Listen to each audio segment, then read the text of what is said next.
My sister faked a pregnancy to steal my proposal. WTF. Hey Reddit, so I'm Ethan, 29, and I'm pretty sure I have the most manipulative sister on the planet. It's always been the Bethany show in my family. She's the golden child, the favorite, the one who can do no wrong. Me, I'm just there. My accomplishments are always minimized, conveniently forgotten, or somehow overshadowed by whatever Bethany's doing. My parents, they're enablers. Always smoothing things over, making excuses for her. It's been like this our whole lives. She stole my spotlight in the school play, accidentally deleted my college application essay, and even managed to make MY graduation about her. But this takes the cake. I had this whole proposal planned for my amazing girlfriend, Chloe. Family dinner, both sets of parents there, the works. I get down on one knee, ring in hand, and Bethany announces she's pregnant.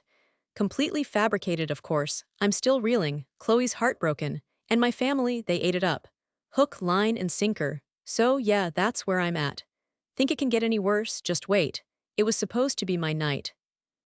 Chloe's eyes were sparkling, she had this beautiful, confused look on her face, and I was about to ask her to spend the rest of her life with me. The ring felt heavy in my pocket, a good heavy. Then, just as the words, "Chloe, will you," left my mouth, Bethany SCRAMS. "OMG, I'm pregnant," the room erupted. My parents were ecstatic, Chloe's parents looked bewildered, and my carefully crafted moment vanished. Poof, gone. Like it never existed, I literally froze, the ring still half out of my pocket. My jaw dropped. I felt this wave of nausea wash over me, like I'd been punched in the gut. Chloe squeezed my hand, her face a mix of confusion and pity, for me, on what was supposed to be the happiest night of my life. I wanted the earth to swallow me whole. Later, after the initial chaos died down, and after Bethany had basked in everyone's attention for a solid hour, I pulled my mom aside. "Mom," I said, my voice shaking, I was about to propose to Chloe. Her response, "Oh honey, I'm so sorry, but isn't this wonderful news about Bethany? We're going to be grandparents." She patted my shoulder dismissively, like I was upset about a spilled glass of milk, not a completely ruined proposal. My dad wasn't any better. "Ethan, don't be such a drama queen," he muttered, rolling his eyes. "You can propose another time, this is about Bethany and her baby." "Baby? There is no baby," I wanted to scream. But I just stood there numb, the blood rushing in my ears, my vision blurring. This wasn't just about being overshadowed. This was a calculated, malicious act of sabotage. And my family, the people who were supposed to love and support me, were completely blind to it.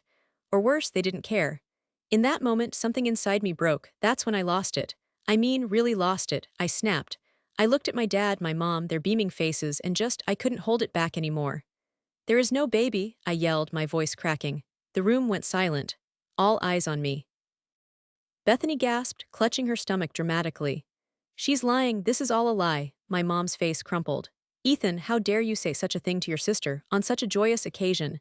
"Joyous, joyous, you think this is joyous? I was about to propose to the woman I love and she hijacked it with a fake pregnancy." I pointed at Bethany, my hand trembling. "You're a liar, Bethany. A manipulative, selfish liar." Bethany started to cry, big crocodile tears. "Ethan, how can you be so cruel? I'm pregnant, can't you be happy for me?" My dad stepped forward, his face red with anger. "Ethan, apologize to your sister right now." "Apologize? Are you kidding me? She ruined my proposal, and you're defending her, why?" My chest felt tight, like I couldn't breathe. "Don't be ridiculous, Ethan," my mom said, her voice dripping with condescension. "You're just jealous, you've always been jealous of Bethany." Jealous, jealous, that was their go-to, their default explanation for any conflict. It was their way of dismissing my feelings, of invalidating my experiences, and it was bullshit. "I'm not jealous," I shouted. "I'm angry, I'm hurt, and I'm sick of being treated like I don't matter." They didn't hear me, they couldn't hear me, or maybe they just didn't want to. They fussed over Bethany, comforting her, reassuring her. Like she was the victim. Like I was the one who had done something wrong. That's when it hit me. This wasn't normal. This wasn't just a sibling rivalry or a little family drama. This was toxic. This was broken, and I was drowning in it. I turned and walked out, Chloe trailing behind me, her hand gripping mine tightly. I didn't look back, I couldn't. I needed to get out of there. I needed air. I needed sanity. A week later and things have gone from bad to nuclear. My family has officially launched a full-scale smear campaign against me. They've roped in aunts, uncles, cousins, even my grandmother to tell me how disgraceful and insensitive I was to Bethany. Apparently, questioning her fake pregnancy is akin to kicking a puppy. I'm getting bombarded with texts, calls, voicemails, all variations of how could you, Ethan? You've brought such shame on the family. Think of the baby. What baby? I'm losing my mind. My Aunt Susan, who I haven't spoken to in 5 years, left a particularly delightful voicemail calling me a selfish, jealous monster who was clearly trying to sabotage Bethany's happiness. Sabotage her happiness. She sabotaged my proposal. With a lie, this is seriously impacting my life. I can't sleep, I can't eat. I'm constantly on edge, waiting for the next wave of guilt and condemnation to crash over me. Work is a blur. I messed up 3 orders yesterday and almost sliced my finger off prepping vegetables. Chloe is amazing, trying to be supportive, but even she's starting to get worn down by the constant drama. This morning, my mom called. Ethan, she said, her voice trembling, Bethany is so upset she's having complications. Complications? From a fake pregnancy. Mom, I said, trying to keep my voice calm, Bethany is not pregnant. This charade needs to stop. My mom sighed dramatically. Ethan, please, just apologize, for the sake of your sister, for the sake of the baby. I hung up. I couldn't listen to it anymore. This isn't about Bethany anymore. This is about my family's twisted need to protect their perfect little princess, no matter the cost. And I'm the one paying the price. They're trying to gaslight me. They're trying to make me question my own sanity. And you know what? I'm not going to let them. I'm done. Done. I need to take action. I need to expose this lie once and for all, even if it means going nuclear myself. Stay tuned, Reddit. This is about to get messy. I was a wreck. Seriously, a complete mess. I couldn't sleep, couldn't focus at work, and the constant barrage of guilt trips from my family was relentless. I felt like I was losing my mind, so I did something I rarely do. I reached out to David, Bethany's husband. We've never been close, mostly because Bethany keeps everyone at arm's length, but I was desperate. We met for a beer, and I just kind of blurted it all out. Look, David, I started hesitantly. This is going to sound crazy, but I think Bethany's faking her pregnancy. He didn't laugh, he didn't even look surprised. He just took a long sip of his beer and set it down heavily on the table. Ethan, he said, his voice low, I know. My jaw dropped. You know, he nodded. Yeah, I know. He pulled out his phone, his hands shaking slightly, and showed me a series of texts from Bethany. Threats mostly, threats to leave him if he told anyone. Threats to tell everyone he was the one who didn't want kids. Then he showed me pictures of negative pregnancy tests. Multiple tests, all negative. I felt a wave of relief, validation. I don't even know, it was like this weight had been lifted off my chest. I wasn't crazy. I wasn't imagining things. My family was gaslighting me. Why? I asked, my voice barely a whisper. Why would she do this? David looked at me, his eyes filled with a mixture of sadness and resignation. Control, he said simply. It's always about control with Bethany. She thrives on attention. She needs to be the center of the universe. And well, you were about to steal her thunder. He then told me about other instances, times when Bethany had subtly sabotaged my achievements, things I had dismissed as coincidence or bad luck. The accidental deletion of my college essay, not so accidental. The misunderstanding that led to me missing out on a promotion at work. Bethany's fingerprints were all over it. It was like scales falling from my eyes. Suddenly, everything made sense. Years of feeling overlooked, minimized, dismissed. It wasn't just in my head. It was a deliberate pattern of manipulation orchestrated by my own sister. I don't know what to do, I said, feeling overwhelmed. David looked at me, his expression hardening. You tell the truth, Ethan, he said, his voice firm. You expose her, for your sake, for Chloe's sake, and hell, even for my sake. In that moment, something shifted inside me. The fear, the self-doubt, the crippling anxiety, it started to dissipate. I felt a surge of anger, yes, but also a sense of empowerment. I had been living in Bethany's shadow for far too long. It was time to step into the light. It was time to take back my life. The final straw came a few weeks later. Bethany, ever the committed method actress, threw herself a full-blown baby shower. A baby shower. For a baby that didn't exist. There were games, gifts, decorations, the whole 9 yards. My parents were there, beaming, cooing over Bethany like she was some kind of goddess. My aunts, uncles, cousins all showering her with attention and gifts. It was sickening. I wasn't there, obviously. I couldn't stomach it. But Chloe went, partly out of obligation, partly because she wanted to see just how far Bethany would take this charade. She sent me pictures. Pictures of Bethany, glowing, surrounded by pink and blue balloons, opening presents. One picture in particular made my blood run cold. It was Bethany, holding a tiny pair of baby shoes, a look of pure, unadulterated joy on her face. It was a performance worthy of an Oscar, a performance built on lies and deception. Chloe called me later that night, her voice shaking. "Ethan," she said, "you wouldn't believe it. She registered for GIFTS. Expensive baby gear, a crib, a stroller, a car seat, the works. People were actually buying her this stuff." I saw red. This was it. This wasn't just about stealing my proposal anymore. This was about fraud. This was about manipulating our entire family, our friends, everyone. And for what? For attention, for the spotlight, for the sick satisfaction of watching everyone dance around her. Something snapped inside me. I felt this wave of rage, fury. It washed over me, hot and intense, leaving me trembling. My chest ached.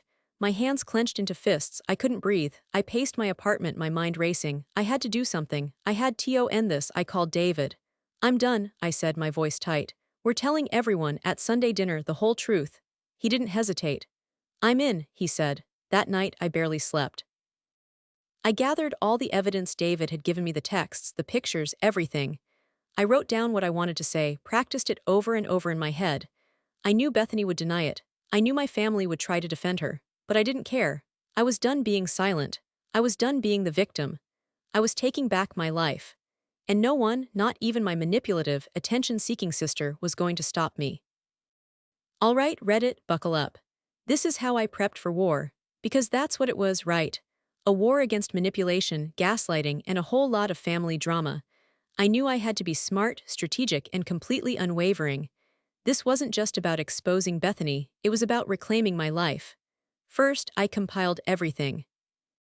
David had given me screenshots of Bethany's texts, the threats, the lies, the whole twisted narrative she'd spun. I printed those out, highlighted the key parts. Boom, physical evidence. He'd also given me photos of the negative pregnancy tests.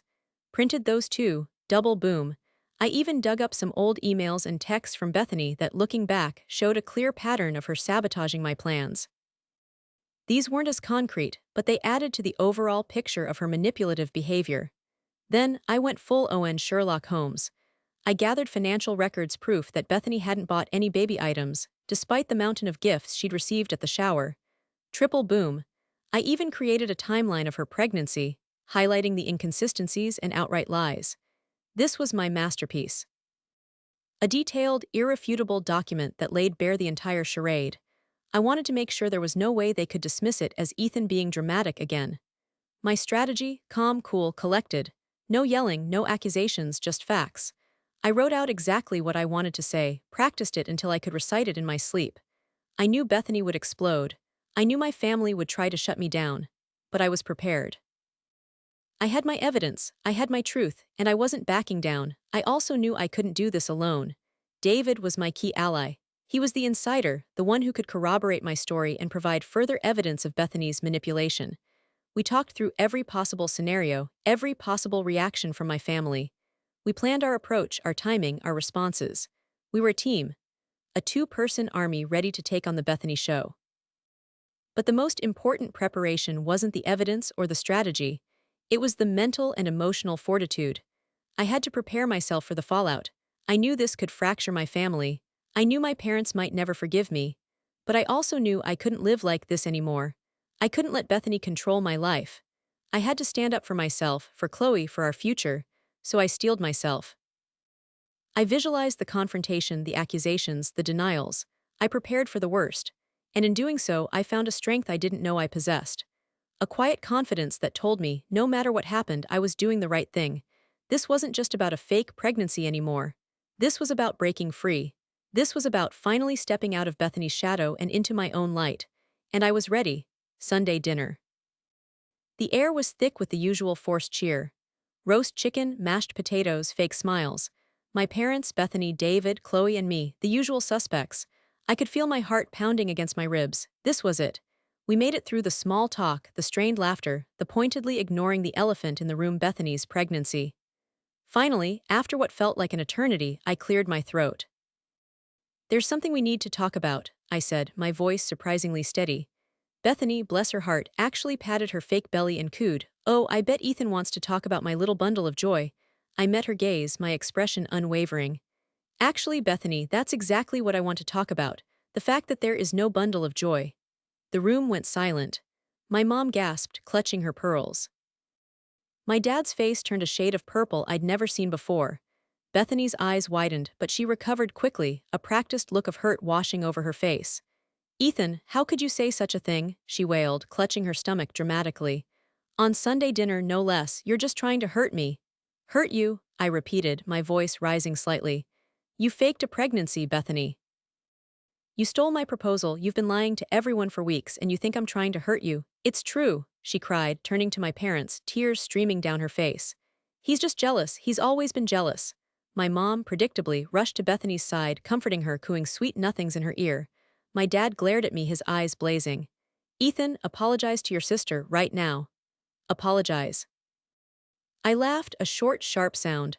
"I'm not apologizing for telling the truth. You want an apology? Ask Bethany for one. Ask her why she lied. Ask her why she's been manipulating everyone for attention." "I'm not lying," Bethany shrieked.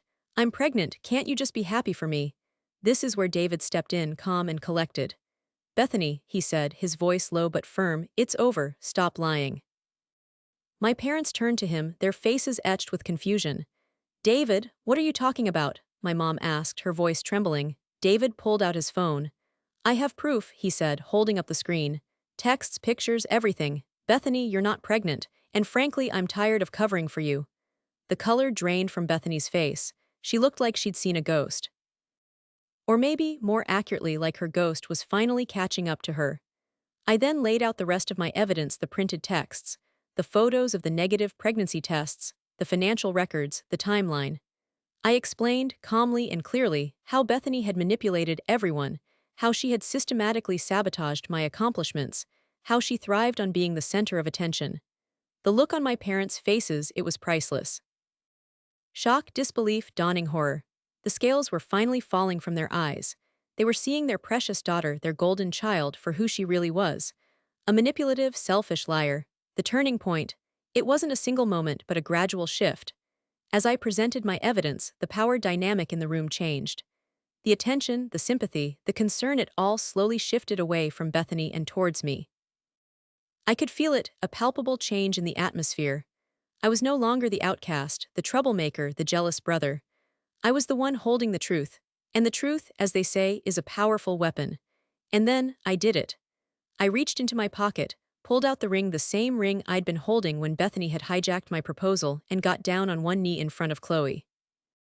"Chloe," I said, my voice filled with emotion, ignoring the chaos swirling around me, "I love you. Will you marry me?" Tears welled up in Chloe's eyes. She nodded, her voice choked with emotion. "Yes, Ethan, 1,000 times yes." The family drama faded into the background. In that moment it was just Chloe and me, the spotlight finally where it belonged. Bethany stormed out, followed by a shell-shocked David. My parents sat there, stunned into silence. The carefully constructed facade of the perfect family had crumbled, but in its place something real had emerged, a truth, raw and painful but ultimately liberating. And me, I was finally free. It's been a few months since the incident. The fallout has been complicated, to say the least. Let's just say Thanksgiving was a lot quieter this year. Immediately after Bethany stormed out, my parents were a mess. Complete and utter shock. My mom kept saying, "I don't understand, she's always been such a good girl." Denial, pure and simple. My dad, on the other hand, was quiet, just sat there, staring into space. I think he was finally starting to see the truth, and it wasn't pretty. The next few weeks were a roller coaster. My parents tried to play peacemaker, urging me to just apologize and move on. They couldn't grasp the depth of Bethany's manipulation, or maybe they just didn't want to. It was easier to blame me, the troublemaker, than to accept that their perfect daughter wasn't so perfect after all. Chloe was my rock. She stood by me, unwavering in her support. She helped me navigate the emotional minefield, reminding me that I wasn't crazy, that I deserved better. She also reminded me that we had a wedding to plan, which honestly was the best distraction. Bethany and David are working things out, or at least trying to. I don't have much contact with them, and honestly, I'm okay with that. I've learned that setting boundaries is not only healthy, but essential for my own well-being. As for my parents, it's still strained. They're slowly coming to terms with the truth, but it's a process. They still make excuses for Bethany, but it's less frequent, less intense. I've accepted that I can't change them. I can only control my own reactions, my own boundaries, and I'm sticking to them. The biggest change has been in me. I'm finally free. Free from Bethany's shadow, free from my family's expectations, free to build a life based on honesty and genuine love. Chloe and I are planning a small, intimate wedding, exactly what we both wanted. No drama, no lies, just us and the people who truly love and support us. This whole experience has been a huge wake-up call. It's taught me the importance of setting boundaries, of prioritizing my own happiness, and of recognizing toxic relationships for what they are. It's also taught me that family isn't always defined by blood. Sometimes it's the people we choose, the people who stand by us through thick and thin, who truly make up our family. So, Reddit, what do you think? Have you ever dealt with a similar situation? How did you handle it? Any advice for navigating the aftermath of family drama? Because honestly, I'm still figuring it out one day at a time.